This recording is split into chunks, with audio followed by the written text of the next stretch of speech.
Ġimgħa ilu bdiet l-avventura tal-Partit Laburista fil-Gvern, l-avventura ta' Joseph Muscat bħala Prim Ministru.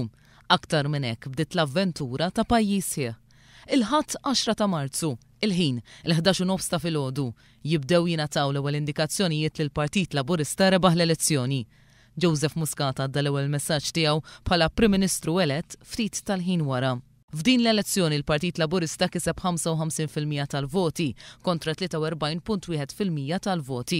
Bekk il-Partit Laburista fil-Parlament ser ikollu 9 siġġijiet aktar mill-Partit Nazzjonalista. Wara, Joseph Muscat mar is-sala tal-voti fin-Naxxar fejn hemmhekk bħala Prim Ministru elett għall il-mission statement tal-Gvern ġdid ser tkun ta' Malta tagħna l-koll.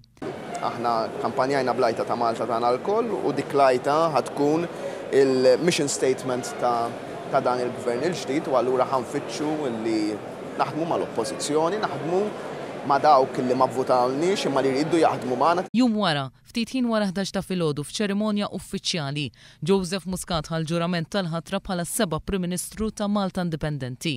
Mijiet ta' nies jattendu għal dan l-avveniment storiku. Jiena Joseph Muscat solennement naħlef li nkun tassew fidili u leali lejn il-poplu u r-Repubblika ta' Malta u l-Kostituzzjoni tagħha.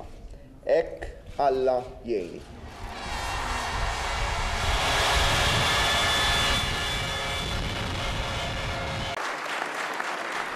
Jakkumpanjaw Joseph Muscat reġatenna rieda ta' gvern ġdid u tiegħu bħala Prim Ministru illi jaħdem ma' kulħadd. Irrid nenfasizza li l-viżjoni tiegħi ta' gvern hija waħda illi kulħadd ikun involut fir-ruoli differenti, anke l-oppożizzjoni. Nixtieq li kemm jista' jkun nuru u nagħtu team spirit għat-tmexxija ta' dan il-pajjiż.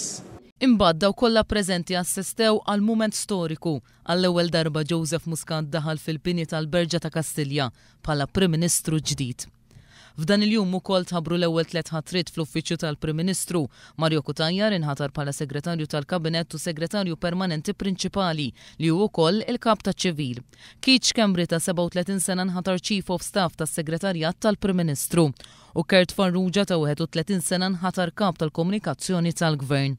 It-tnejn filgħaxija sar l-ewwel indirizz tal-Prim Ministru Joseph Muscat fuq ix-xandir nazzjonali. Il-Prim Ministru Joseph Muscat saħaq wara l-fiduċja kbira li jingħata li l-Gvern ser iżomm saqajh mal-art, ser jieħu deċiżjonijiet li għandu jieħu iżda ser imexxi b'umiltà kbira. Il-politika ta' għaqda li mexxejna matul il-kampanja se nkomplu mmexxu bija fil-Gvern. Ġejna eletti bħala moviment u se nigvernaw bħala moviment. Il-maġġoranza kbira li nkisbet tpoġġilna aktar saqajna mal-art. Id-deċiżjonijiet li għandna nieħdu se noħduhom, iżda se mmexxu b'umiltà. L-erba, il-Prim Ministru Joseph Muscat ħatar il-Kabinett li jifforma minn 14 il-Ministru u 8 Segretarji Parlamentari.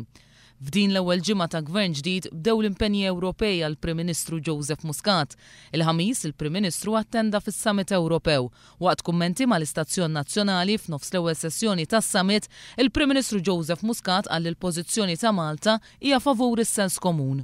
Sens komuni jfisser li biex inti jkollok sistema fejn il-finanzi ikunu fis-sod kelma ntużat ħafna, jrid ikollok bil-fors tkabbir ekonomiku li bl-awsterità biss ma tistax tasal, m'hemm bżonn policies li kabru l-ekonomija. Wara s-sessjoni tas-Summit matul il-jum tal-ħamis, il-Prim Ministru Joseph Muscat sasemmu wkoll f'laqgħa mal-mexxejja tal-pajjiżi taż-żona euro.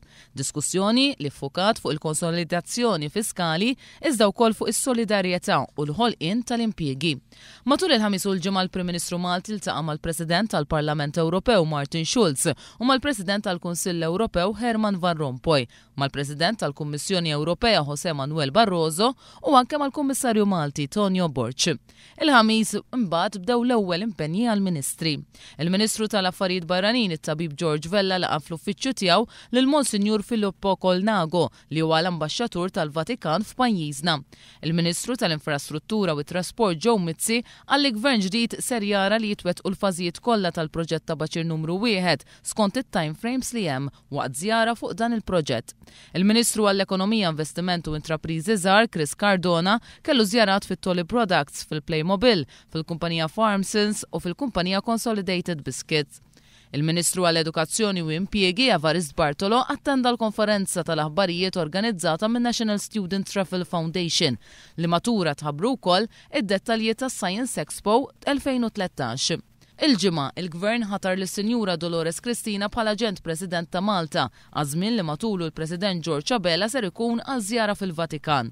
U s-sibt, il-Prim Ministru Joseph Muscat indirizza mass meeting fuq il-fosos tal-Florjana wara r-rebħa elettorali. Min nhar it-tnejn, il-Gvern ikompli bil-ħidma tiegħu fit-tieni ġimgħa tiegħu.